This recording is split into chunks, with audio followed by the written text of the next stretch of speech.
Hi, it's the 26th of November and it's 6:14. and sorry Mickey. Welcome to Geeks on Screens with Coffee, and today's guest is Heini. Have I got that right? Yes, Okay. very So, good. all right, we're a couple of seconds early, maybe 30 seconds early. I'll just put up on the YouTube channel. Um I can't sign in there.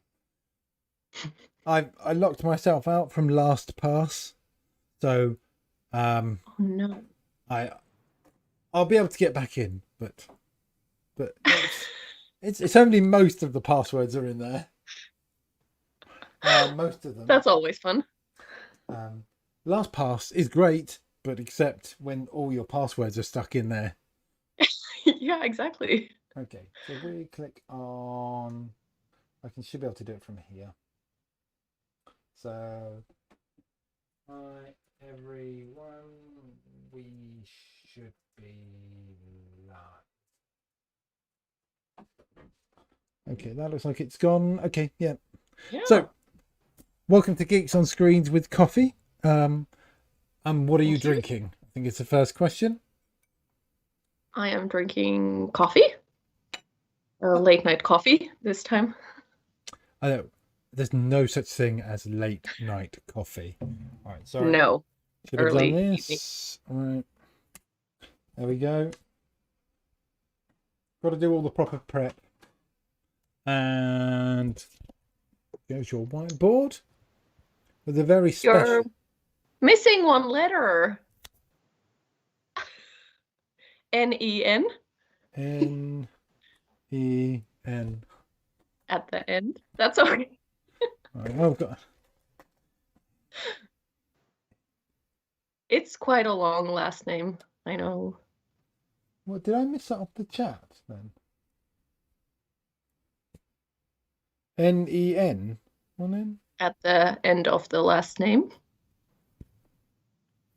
There isn't. There is an N there. But N-E before the E. Oh, there's an. Oh, sorry. Sorry. No Sorry. problem. Sorry. It's I'll it's fi- Finnish I'll names. They're fix it difficult. before the end. Quite close. Okay. Oh, I see. Alexander is so I don't know whether you can see in the window, but Alexander is sending us some messages. Cool. Yes, They're a little blurry to I me, spelt but his name incorrectly as well, and he's reminding me of that. So that's well, that can happen to anyone. not if you're I mean, not if you could just take a few seconds to read it. But sometimes you don't have a few seconds and It shows a lack of professionalism and a lack of respect, and I'm sorry. I'm sorry that's about totally that. fine. It's okay. But You said my name right, so yeah, that's very positive and rare. I did have to check. There goes TV magic. Yeah. So how are you? Oh, I did a bit googling, and are you the Hmm. same Heini? Uh, Heini, sorry. Who was the Finnish BMX champion? Um, Well, I was second and third, not champion, but that's pretty second and good. third. Second and Yeah, third. it's pretty decent. Yes. So was that like, I mean, last week, or was that a few years ago? Was that sort of? Ah, time is a difficult concept for me, so it was probably a few years ago. I'd say maybe 3 or 4 years ago, something like that. So, so do you still BMX for fun, or was it a? Well, I do a little bit, but I've been more riding mountain bikes now because it's just easier. I don't have to get to a track or anything like that. I can just head out the door and go into the forest and ride around in circles as long as I like to. So, no competing anymore. No, was it? I mean, I have no idea what it's like to compete in BMX racing. Was it quite high pressure and stressful and? Yeah, it's kind of this scenario where you ride with multiple riders on the track at the same time, and the track isn't very long. It's only like 45 to 50 seconds, the track. And pretty much you just try to ride as fast as possible and make it across the finish line as the first person. So that's how it goes. And then there's, of course, these kind of shapes and things that if you're going fast enough, you can jump. And if not, then you just kind of pump through and all that. And there has been occasional crashes happening because it's like 8 people on the track at the same time. Well, and if the one up front goes over, then it's quite hard to, I guess, miss them when you're going very fast. Yes, it is kind of like like you just try to get on the brake and then nothing happens. Well, I can imagine. Yes, only on the back brake and lean back as hard as you can and Yeah, hope you'll exactly. get some grip. Okay, all right. Actually, there is only a back brake on BMX bikes, so Oh, okay. So did you? it's kind of safety thing as well. Yeah, so you don't go over the front. Yeah, that would be very interesting, I would say. Yeah, yeah. So it's not like, is it a different bike to this kind of stunt bikes, or is it the same sort of bike? Yeah, it is. It's a little lighter. Of course, it's because the purpose is to go as fast as possible, and it's, I guess, a little longer, you would say. So it doesn't kind of tip over as easily as the stunt bikes. So it's a little more steady, I would Okay. say. All right. So I don't. I mean, we weren't going to talk about it. I mean, but I was just kind of interested. Yeah, So kind of exactly. you were so we virtually met at the Yeah. Glasgow. I mean, we didn't really. We kind of overlapped, I think is probably the Mm-hmm. right term. At the Yeah. Glasgow Data User Group. User group. I don't know what the right name. I think they they put it out. I can't remember. Data Glasgow, something like that. You were talking about Synapse, Mm-hmm. and I was talking about Synapse, Mm-hmm. which is which could be quite a long, boring evening about Synapse. But It could be. you were covering a lot of the product and the architecture and how it all fits together. Mm-hmm. And I don't know whether people, yeah, but people were really interested in how you did your animations as well. Yeah. I always get those questions. So your presentations are very special because you've actually drawn them out and you then animate them out. Yeah. Um, so you're not going to see that today, but if you go, is your session recorded or one of them recorded? Well, at least my New Stars of Data session was recorded back in August, So I think. you're doing all your animations in there as well. Yeah, So I'll put that in the description window and people can go and watch that. So cool. you were part of New Stars of Data. So that means you're a relatively new presenter, new speaker. Yeah. Yeah. So that was my first kind of big event. Before this whole Corona thing started, I got to go to Sweden to speak to the Swedish Power BI user group there. I think that was just a few weeks before everything kind of shut down. So I went there to do one session, and then really my like first proper kind of a bigger event was the New Stars of Data. And then I've been kind of I got onto quite a roll after that. And October was even a little hectic, so to speak. I think I had like 3 sessions in 1 week, which was a little overkill, but it was all fun. I don't think I've ever done 3 sessions in 1 week. Yeah.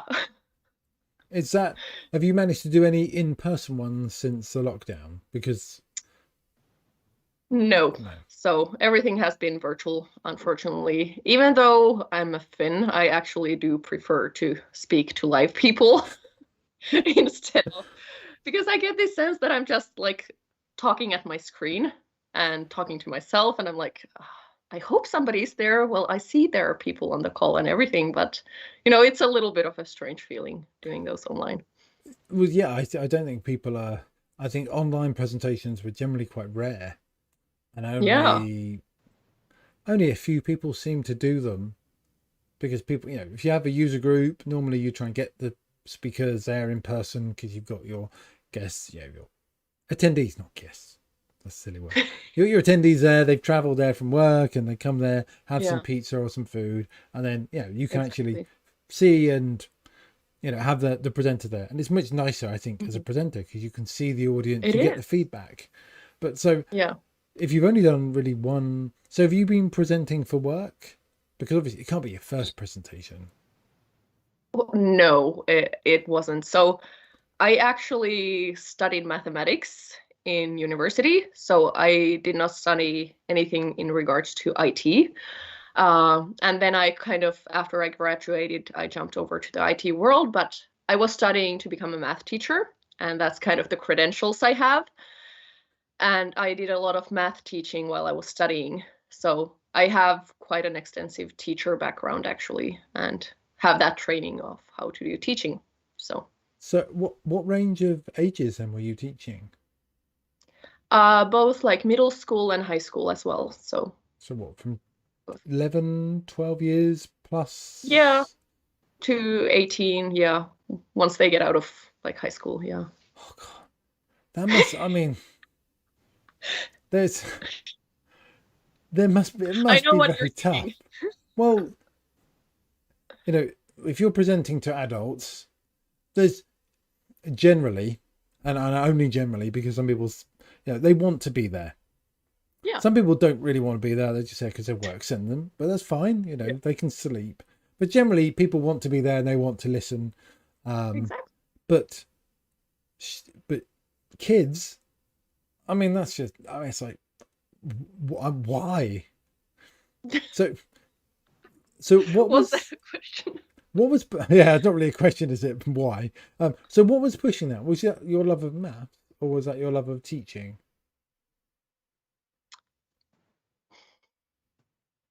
Maybe a little bit of both. So I've never really kind of been one of those like I get super excited about the math part of math, but I really love problem solving. Like that's kind of my thing. So I don't really care if it's math or IT or whatever, as long as it's kind of problem solving. That's what I love.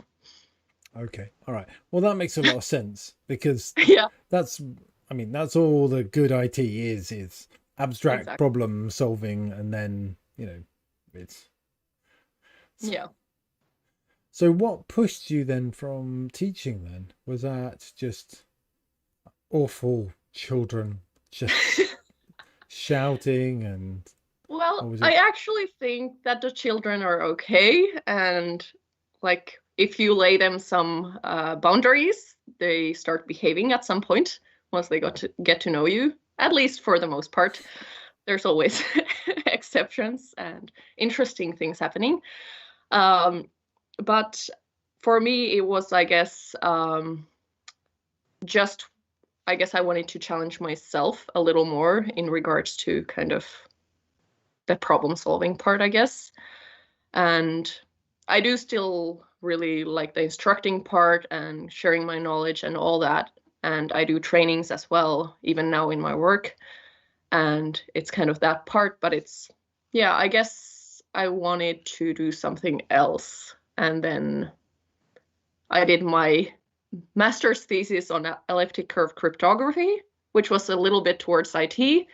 And then I was like, okay, this could be interesting. And that's how I ended up over here. Uh, tell me more about that electric curve um, Cryptography. cryptography. Yes. So, So I know you're not. I'm sorry. Sorry. You can say. that's such a huge topic. Like, do you want an hour lecture on elliptic curve cryptography I mean, here? Vatican cameos if you want, and we can get out of this topic, and I can ask you something easy about how to set up a Synapse workspace. But for me, this is kind of it's. I'm interested in stuff I don't know about. So Yeah.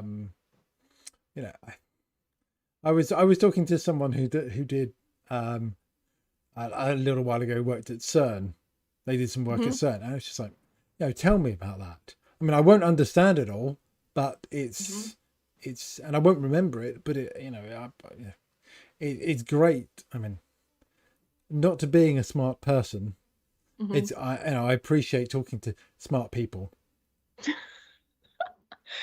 So I'll give you the short version. Yeah. So elliptic curve cryptography is one of the methods that you can use as an algorithm for encrypting things and decrypting things. And so it's one of those asymmetric methods. So it means you have this algorithm that is easy to solve one way, so that is the encryption part, but very difficult to solve the other way, so the decryption part. So without actually having the key, somebody is not able to solve that so easily. And elliptic curve cryptography is just a specific method. That is, there's quite a lot of theory to it. So I don't think we have time to get into that. But essentially, it is one of these functions that is kind of easy to solve one way and difficult to solve the other way. But even you can find this in Azure as well, actually. It's one of the algorithms with which you can generate a key in Azure Key Vault. So it's ECC, elliptic curve cryptography. Oh, so maybe I have seen that and I just haven't realized. Exactly.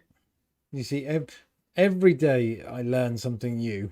And that's just, you know, that's why it's great to talk to smart people.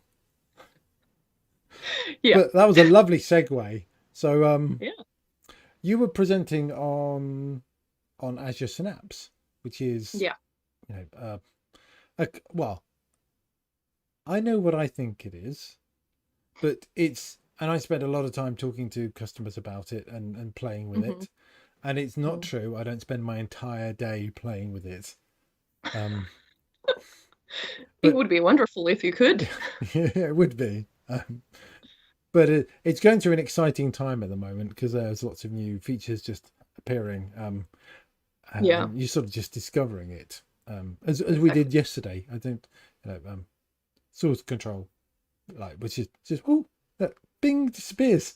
Exactly. And you go, I can play with that, and folders appeared, and so but we're digressing. So, what is Synapse to you? You are having all these easy, short questions today. Well, all right. So I'll give you some time to think about it. So to me, it's a cloud analytics platform. And I think there's all sorts of bits inside it. So sometimes I describe it as an analytics version of Office, where you have products like, you know, Excel, different products inside it. You know, Excel is what are we going to call it? So Excel could be SQL on demand, or SQL or serverless SQL. You know, Word is SQL pools. Access is, you know, a Spark. You know, Binder is something, you know, and there's the UI is there. So there's all different these products that go underneath this umbrella. Because people constantly say, "Can I do something in Synapse?" And I'm going, yes, but you mean SQL? You're referring to SQL data warehouse, you know, or SQL pool, provision SQL pool, or SQL pool provision, whatever it's called this week. I'm not even sure. It's no, dedicated. It's SQL. It's dedicated SQL pool, or SQL pool of type dedicated. Yes. In fact, I did a little YouTube video on that, and just getting that baseline is in quite hard because of the way that the name has changed over time. Which I think it's made life a little bit more difficult. So, but what is it to kind of you and like people you talk to? Well, I would start, I think, pretty much with the same bit that you said, that it's this cloud-based analytics platform. And then it is that platform that enables you to do both like integration, analytics, all the way to your visualization. So if you have this kind of traditional data project where you want to bring your data together and do analytics and discover things about your data and all that, then it's kind of the way for you to go. It's that kind of combined tool, even though it's many parts. Yeah, I forgot about the integration bit. As soon as you mentioned it, I thought, oh yeah, I forgot about that. That's like a whole big thing, isn't it? The ADF bit. Yeah. Um, yeah, I'm not a marketing person, but I find it a little bit frustrating that we just go, no, we could, it's can't we just call it ADF in? Exactly. My thoughts as I mean, well. yeah. I'm sure there's a good reason and good solid reason. I'm just not aware of it. Yeah. And Yeah, me neither.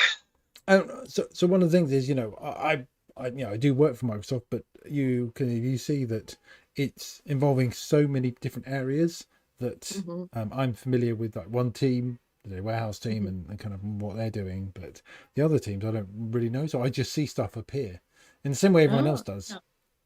So like, I can't remember. I saw folders, but apparently they'd been out for 2 or 3 days, and I Oh, can't remember yeah. the guy's name posted up. That, oh yeah, look, they're in the release notes.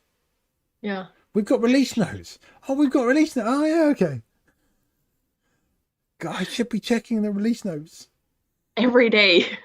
Well, yeah. I'm sure that I've missed something. I think the last time was an update was the 12th or so, 14th maybe. There was a Mm. change in SQL serverless. Um, Oh, but yeah. it's one of those things. But I'm trying to learn as much as I can. Hmm. But it's such a big area. It Um, is. I think it might be before your time, but SQL Server started as just the engine. Then they added Hmm. on like up to 6.5, showing my age. 6.5, 7, then 2000 added some extra bits. In 2005, I think we had reporting services, and then I think 2008 and R2 there was like reporting services, analysis services, integration services, which came in, Yeah, which much was I think 2000, and then it became this massive thing that it was more than just SQL Server, and you needed specialism, exactly. and that's how I see Synapse working. Like you can't Oh, yeah. specialize in, you can That's a good dabble, point. but Yeah. I can't know everything about. No. Yeah, I completely agree. You can kind of know the different bits and pieces and understand what they're for. But if you think about the different areas, like just having the Spark pools and running notebooks on that, that is such a different skill set than being used to working with SQL. It kind of seems like such a different way to work at first. So Yeah, and I mean, you will try and I will try and avoid that. I mean, I what I stay what away from the Spark pool. what I try and do is show that you can dabble really quickly by just right clicking, and then it just Yeah, creates. exactly. That one I can do as well. Yeah, and if I need to, I could do some work, but you just want to show the capability. But it's Hmm. and I played around with Cosmos DB for Synapse Link. Mm. No, Cosmos Link for Synapse DB. Oh yeah, I heard you mention that in Glasgow, I Yes, and think, I went and but it took time. I played with it, and it's kind of a lot of fun. Well, a lot of fun. I find it fun. Yeah, What I find fun. Other people, it's fun is relative, isn't it?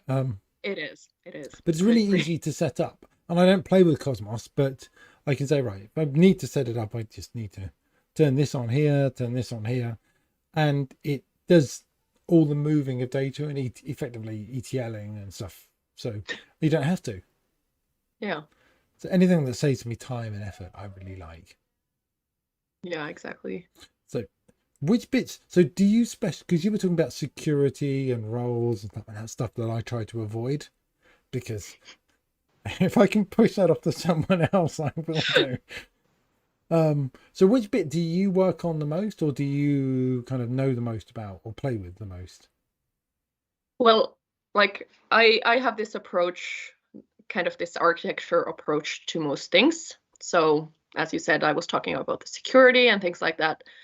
So, in regards to Azure in general, I also kind of started working on the infrastructure side of Azure before I started moving towards the data side. So, I come from that background. So, I'm always thinking about like how does the networking work? How does the security aspect and all that as well?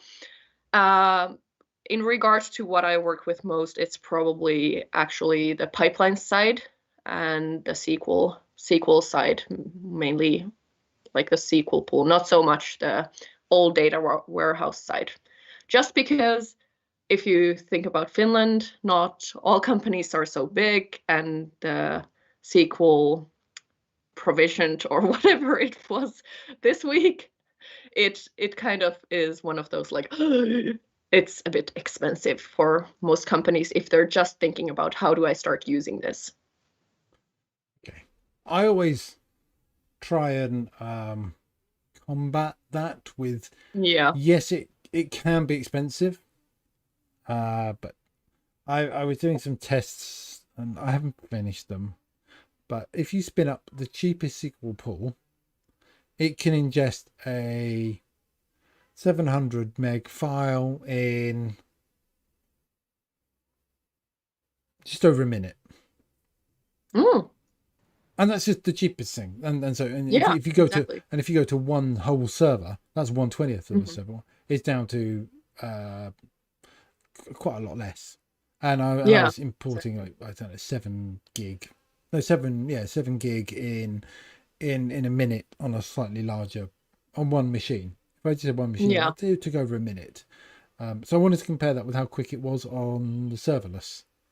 Just so people get an idea that if I want this kind of throughput, exactly. You know what? Because people are put off by the provision cost because you think you have to have it running all the time.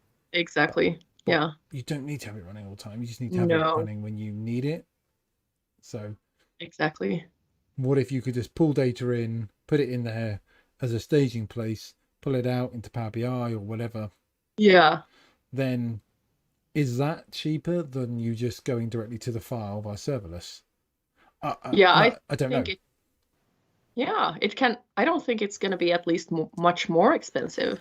That's a really smart way to approach it. More expensive. Well, I think it would be a bit more expensive, but it would be quicker. So I did some timings on the same file, and the same file took about 7 minutes. Yeah.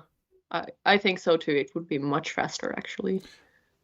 But you're paying for that cost. And I think that's the cost of the data. Yeah. You've got to realize that when you're paying for a data warehouse, you're paying for all those bits on top. Exactly. Yeah. But it's not for everybody. And I think that's the whole thing. Yeah. That's why I think serverless is really not. So the serverless bit is quite fun because you can just run a query and you're paying for is a little bit of data. You have to pay for that. You don't forget that cluster is up and running. Exactly. And I think the kind of where I've seen that to be most efficient is with kind of the data exploration, because you can do it so fast. You don't have to like tweak anything, or you can just kind of go and see right away what's going on. So for that one, it's like super fast. So it's because it's in preview at the moment. Are you finding people are using it and playing with it, or do you find that people are they want to wait until the GA product is out? Well, I've seen people play with it, but that's where it's kind of stopped, at least at this moment. So it's kind of like, we'll try it out and see what it can do. And then it's kind of like, well, we don't really want to go all in before it's generally available. Okay, that makes sense. And then also some of our customers have things set up, for example, in Azure Data Factory, and kind of using the pieces that now can be found within Synapse Analytics. And then like those are often wondering like, what will the migration be like and things like that, because of course you don't want to start from scratch or anything like that, but actually use what you have already. I mean, those ADF pipelines effectively can be pushed out to JSON, and then that JSON could be re-imported. I don't know. I'm guessing there'll be some sort of fancy way of bringing them across to save you having to export them all out and re-import them in with PowerShell. Yeah, I'm hoping there will be I focus on the data warehouse bit, so kind of I've been looking at what's available, and there has been a little button that's appeared with migrate your data warehouse inside. Oh. But because it's preview, it didn't actually work. Oh, so you tried it? Oh yeah. I just clicked it. Yeah, of course I do. Of course. What? There's a button there. Yeah. I mean, there's a button there. Exactly. I'm going to click it. Don't give me Of a button. I understand. So, I mean, I had a bit of a scare the other night. But yeah, so I clicked on it. So you can just simply, restore a data warehouse into Synapse. So you can say Synapse, you can go create a SQL pool, and you can just choose a backup of an existing one. And that works and has been working for months. But I was playing with the source control. And I went, yeah, look at this. And I went, wow, isn't this good? And I went, look, it's here. And then I added everything into source control and I was looking at it and switching around. And then I went, well, let's disconnect. And then it looked like all my scripts had disappeared. Oh my. And I went, oh no. Oh no. Oh no, what have I done? Nothing was major. But then I went back into source control and found them all in there. So I clearly just clicked on a button and I'd done something. I can't remember what I did, but there was a button there and I clicked it. Yeah, those can be a little dangerous sometimes, the buttons that just appear. It seemed like a good idea. I know. It always does. I've got all my scripts back. That's no problem. In fact, they're all sitting there in source control now, so it's even better. So even if I did do something like deleted the entire workspace, they'll still be there. But I mean, some of that, I can't remember who I was talking to. Might have been Simon Whiteley. He does videos. They're not very popular, are they, Simon? Yeah, I've never watched any. No, I never heard of them. Why I oughta. And we were kind of going, look, folders have been added into Synapse. You can add folders and move things in the folders. We're so excited about that little feature. It is exciting. Our lives are so terrible that this is what makes us smile and laugh and go, isn't this great? We are so excited about this. I mean, we shouldn't be excited about it, but we all were. Have you seen this? This is in there. I didn't notice. And the same thing with, we were sending tweets with Ginger Grant as well, because she's kind of doing stuff with it at the moment. And we were joking last night about essentially who's got the least amount of work on. So who can do a video first on source control? Oh yeah. So I thought, well, I'm going to do it because I thought I'd get in there just before Simon, because I know he'll do a video on it and it'll be really good. Of course. But I just wanted to be the first. Because I'm a petty, small-minded individual. But it is kind of that. I think other people get caught up in that competition too. So it's kind of the whole thing. Who gets it the first? Yeah, I'm sure someone else, Simon, who's is that Benny? Hello, Benny. Simon Waffley, yeah. Oh yes. Yeah, Simon, who does sort of does this sort of sideways thing of looking all handsome. I don't like it. No. Well, Simon got me confused about how to say Synapse because he says it's Synapse, I think, in all his videos. And I got totally confused after I had watched, I think, one of his videos. I think it kind of got caught on me for a moment. And then I was like, what is this happening here? I think that Synapse is Synapse is what you would say in England. Oh yes, England. But I'm indoctrinated into the Azure world of, it's not Azure. I used to be Azure before I worked for Microsoft, and now it's Azure. Oh, okay. Yeah, good so to know. Synapse. Yeah, when you talk to anybody, I'm not sure the Americans will understand if I was going, the Synapse.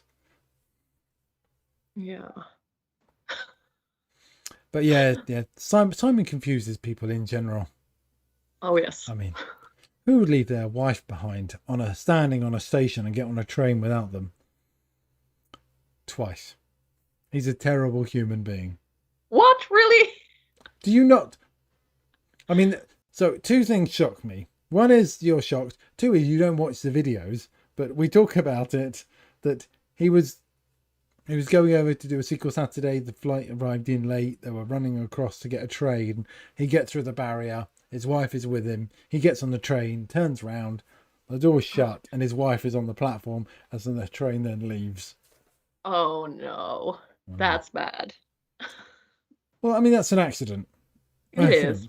It is. It's when it happened the second time. That's when you think it's deliberate. That's when you're going to worry.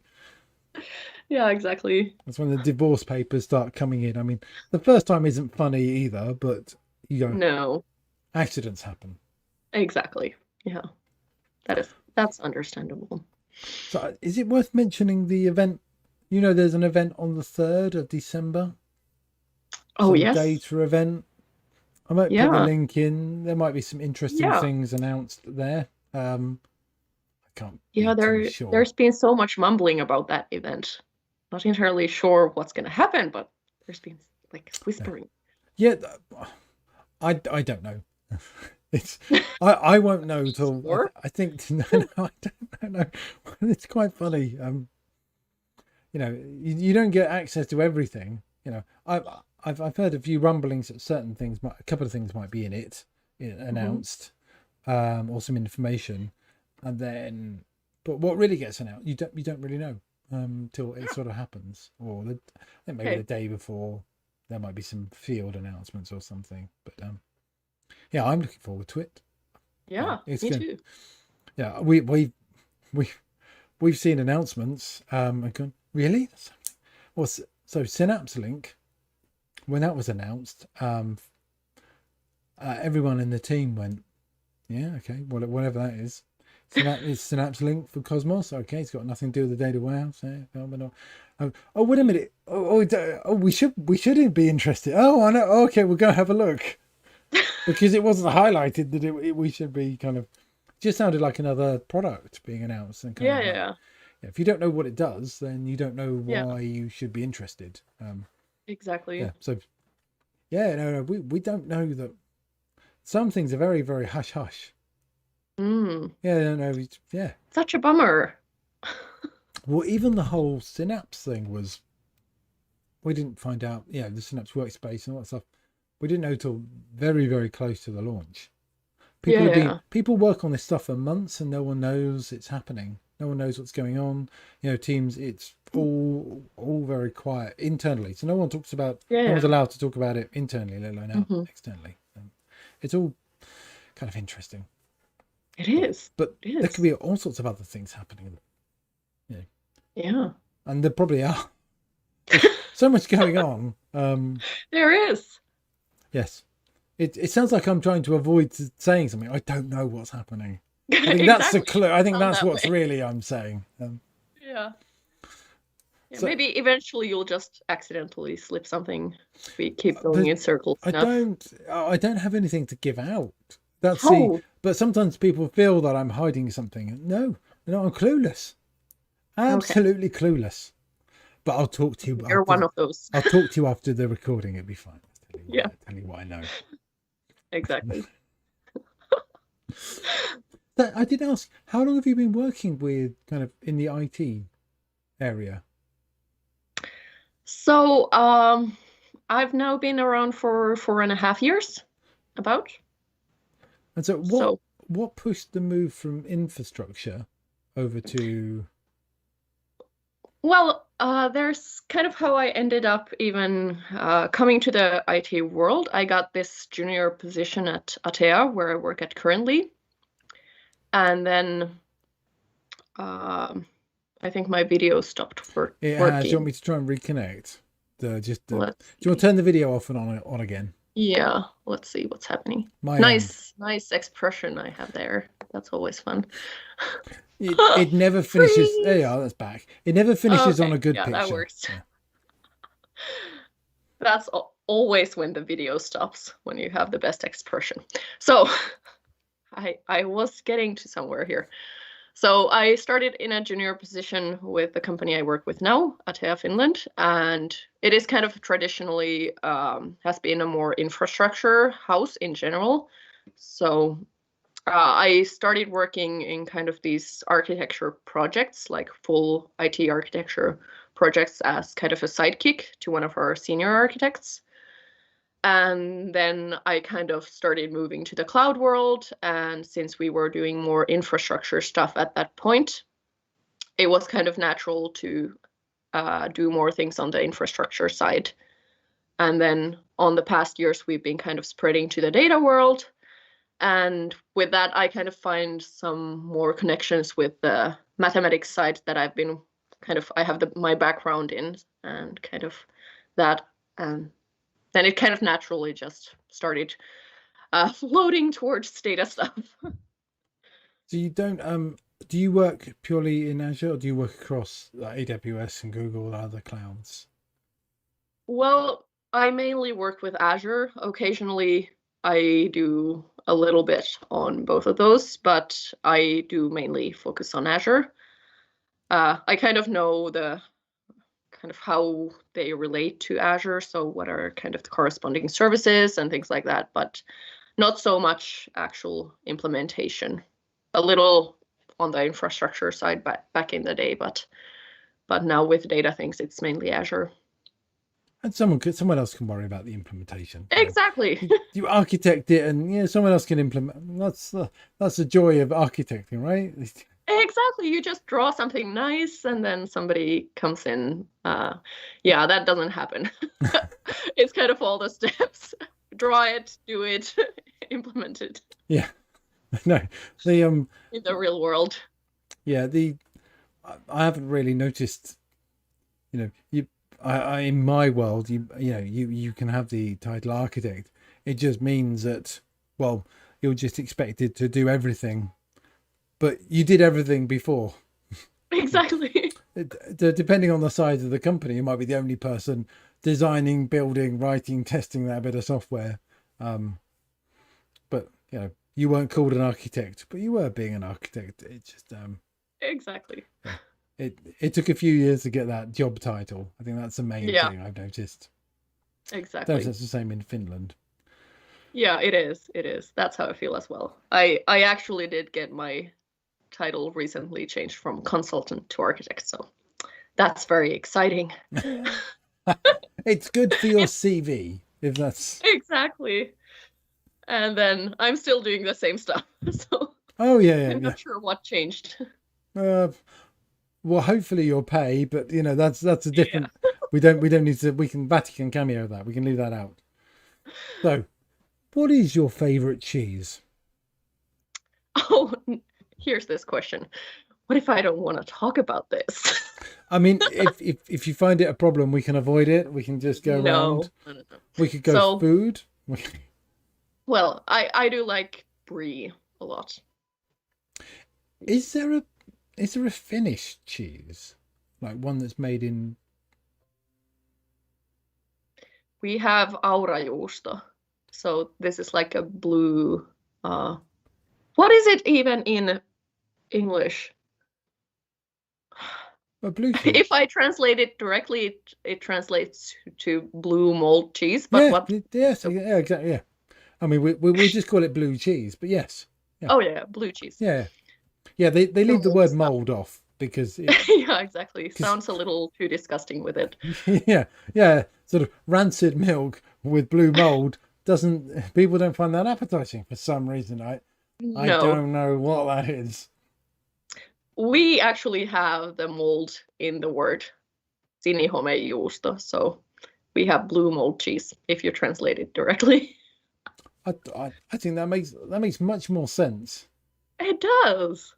Is Finnish a far more direct language, you find?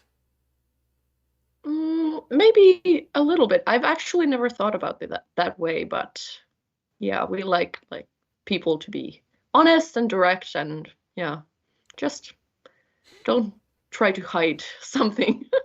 yeah. Do you work with people outside Finland much, or are you a little bit? Yeah, a little bit. Sweden, Norway, that area. Okay. So, okay, I'm just trying to think about how that would relate to people I've met in Sweden. They're generally pretty open and don't really hide too many things. I just, when you work with people from different cultures, you sometimes find that some are more direct, and Hmm. some are more, they won't say no, but they'll say other words that mean no, but they just don't feel comfortable in saying no. Yeah, Um, exactly. and I like the fact that people no, it doesn't. But there are certain ways you can say no, though. Yeah, there are many ways. A colleague of mine was saying that he was on a call with a customer, and they would just go no, That is the best. You can't even get anything out. and it was just sort of to the point of almost being difficult in the nope, it's not how it no. Okay. Would you like to help me understand how it works? No, no, no. No. Okay. Right. So okay, let's start again, shall we? That's the Yeah, I haven't quite had that kind of an experience, but no, yeah, and you haven't had angry customers. no, no. Oh, oh, you will eventually. You'll have some. There's always a few. Not necessarily just angry at you or angry at anything you've done, or even at your Yeah. company. Just people who are angry. Just there are some Oh, people yeah. who are just Well, angry or grumpy or you know. yeah. Well, sometimes you kind of can tell if somebody has gotten kind of up on the wrong foot in Yeah, the morning, and it's like, you feel like you should ask, like, are you okay? Is everything okay? yeah, Especially if it's not like the normal way they interact. So it's kind of like, yeah. is everything good? If you know them, yes, I think Yeah. that yeah.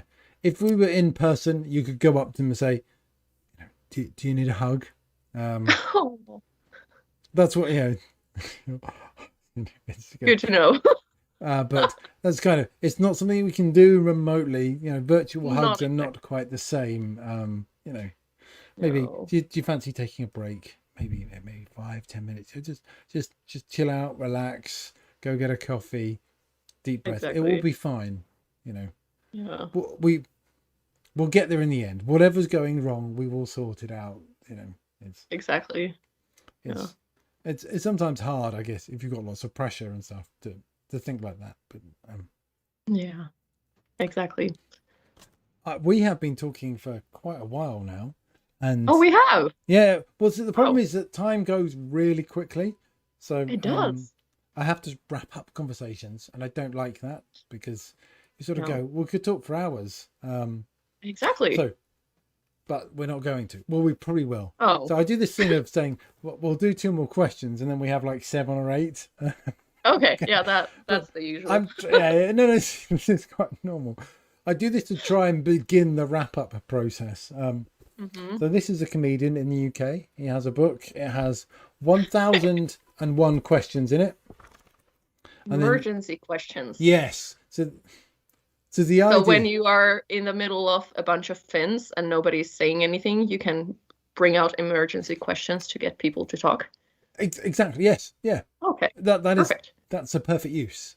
Except some Oh, might be a bit rude, so I'm not quite sure how that would fit in. But we skip over those for the podcast. okay. But Okay. if sorry, that was it. Um, but we can we can go. Sorry, the problem with the little chat thing is it gets distracting. So pick a It does. number. So there's two final questions. One is a number between 1 and 1001, and then I'll pick the question out from here from the Mhm. number, and the next one will be who to nominate. So Alexander nominated you because he thought that you were really clever and bright, and we would have a good chat. Yeah. And then it's then your turn to nominate someone else. Okay. But you can think about that, and so Hmm. pick a number between 1 and 1001. Mm, very tough question. So many numbers to choose from. I'm gonna take 88. 80. Any reason why 88? Um, it's the year I was born in, so now you know how old I am. So young, so young. So You young. could say it's because of the crazy 88 from Kill Bill 1, Oh yes, or is that's it Kill true. Bill 2? Kill Bill 1. Kill Bill 1, I think.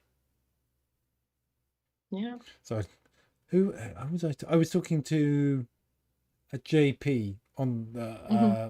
on Tuesday, and So you see, we're going off topic now, but he was he That's had totally only okay. just seen Back to the Future 1, 2, and 3.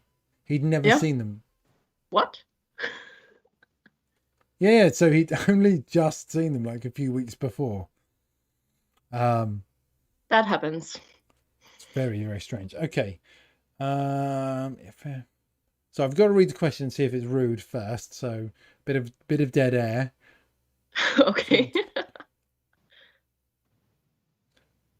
Okay. All right. Okay. Yeah. Okay. This one be all right. It's a bit of a long question. Mm-hmm. So if everyone else in the world departed in a spaceship and left you behind, so everything belonged to you, Okay. where would you live? What paintings would you have on your wall? Would you be lonely? And where? Oh, sorry. Okay. And that. Trying to do censoring on the fly. Yeah. I should have read that bit. We won't do that bit. So, where would you live? What paintings? What would you take? What would you, if you could have everything and anything in the world, and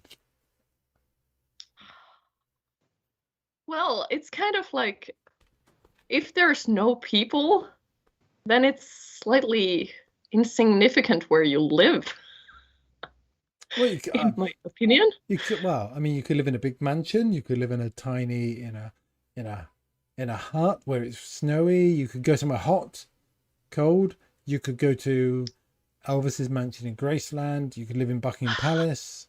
You could live in the Taj Mahal. So it probably wouldn't be a great place, being a mausoleum. Yeah. This is not a good question for me because I'm so boring. I would just live where I live. That doesn't make you boring. But It's so cozy. It's just the right size. There's not too much room, but there's enough room, and I can kind of see the wannabe ocean that we have here in Finland. And trying to think. yeah. The wannabe oceans. Is that actually the ocean or is it a lake? Well, we don't have oceans. We have the Baltic Sea, and pretty much where I live, there's like this little area where the sea comes in, so it looks more like a lake, but it does connect to the sea. So it's kind of this wannabe ocean area. But it is, I presume it's salty then. So, because it's A tiny bit, not much, okay. but a tiny bit. Yeah. But then it would be nice to have like a second home somewhere where you could ski, and then maybe a third home somewhere where you could like surf and swim in the ocean and that stuff. So Yeah, yeah, well, I that mean, could work. yeah. I mean, you'd have to learn to fly probably to then get yourself Yeah, around. that could happen. Yeah. Yeah, But you've got totally. plenty of time and no one to stop you. Exactly. Exactly. It would be, you could be really busy Yeah, traveling around. learning to fly. Well, think of all the other things you'd need to. I mean, in a very dystopian way, there'd be a certain point where all the power plants would shut down and power would stop. And if you think about that, Yeah, that kind of brings the whole thing a little bit more to the dull side. but you can then kind of. Depressing. But if you've got a cabin and you've got, so do you have a separate cabin? Because I think speaking to, oh, I can't remember. Speaking to someone, they've got their own cabin, and it's quite common for people in Sweden and in Norway. Sorry, Yeah, a couple of Norway. Norwegians, and so they have cabins. Yeah, it's the same in Finland. So, well, my family has a cabin quite close, like about an hour away. So, yeah. And is that off grid? So off. A little bit. It's a little bit of a cabin with some modern commodities. So there's some electricity and indoor bathrooms and that stuff, but so it's a bit of one of those with a modern twist. Yeah, indoor bathrooms are fine. You don't have to apologize for an indoor bathroom. I prefer it that way.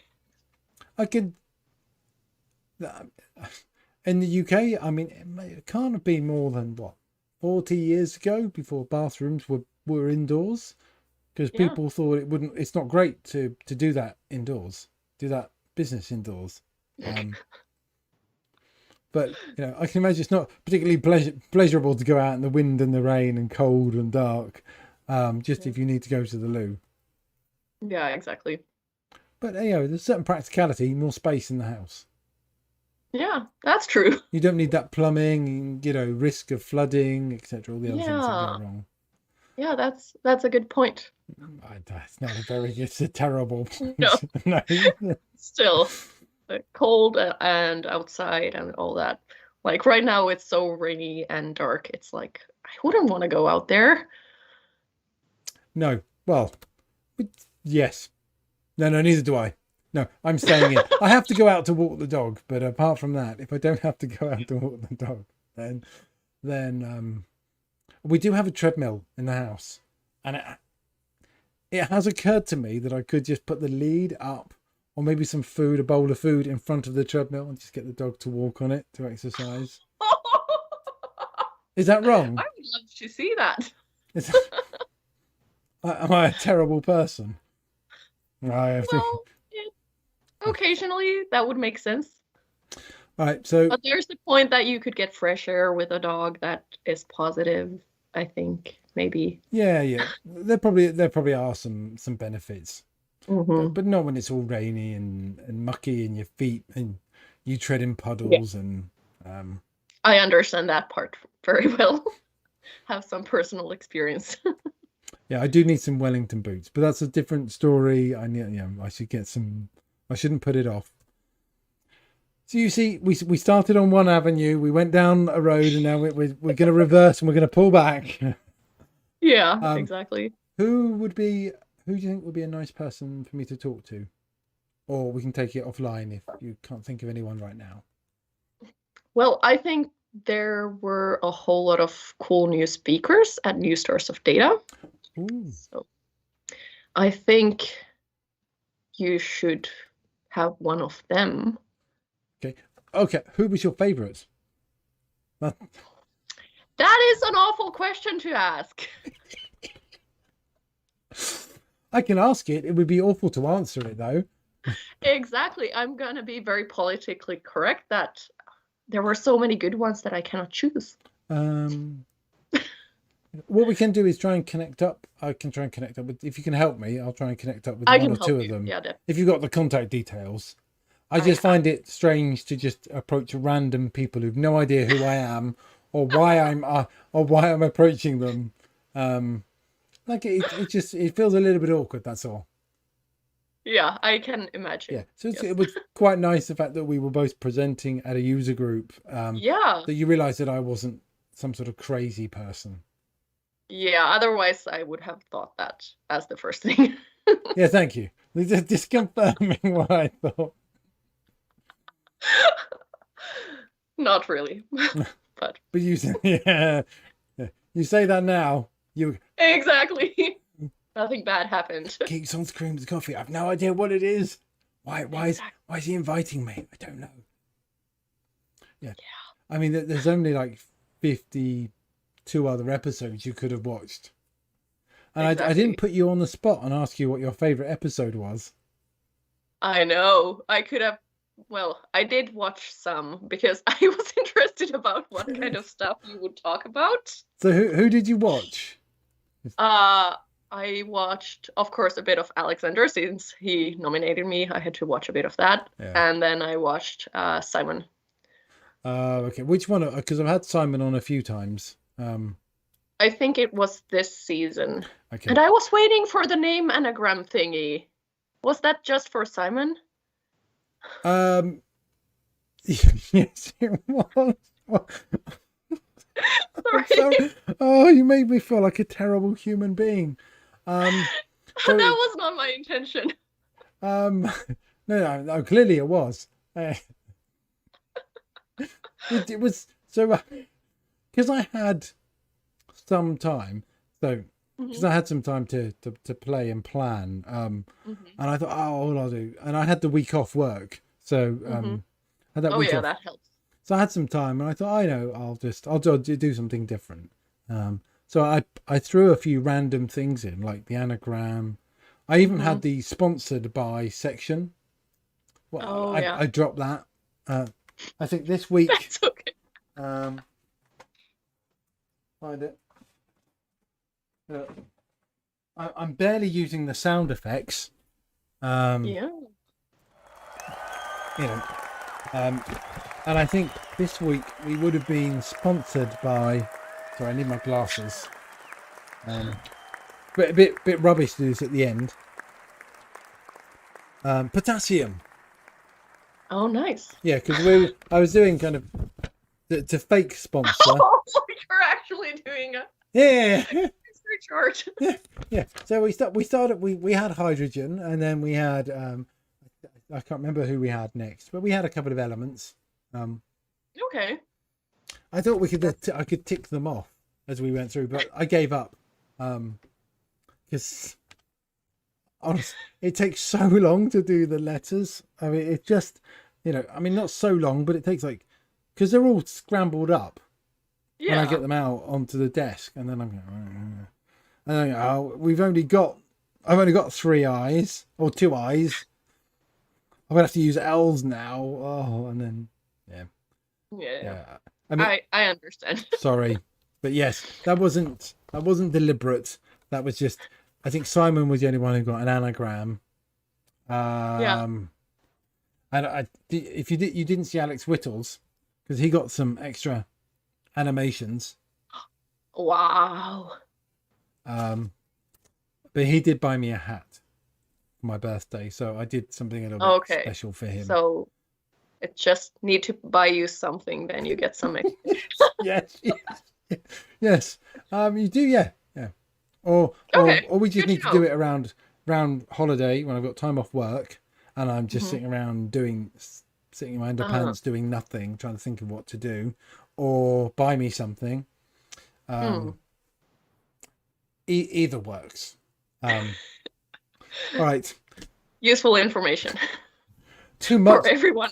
Anyone else coming on next? Yeah, too much information, I think is the term. Too much. Yeah, could be. Okay. Well, thank you very much for your time. We're going to do a showbiz goodbye, and thank you all for watching. And I'll be on next week with some people because I prepared earlier. I can't remember who I'm on, but there's some lovely people next week. All right. Bye, everyone.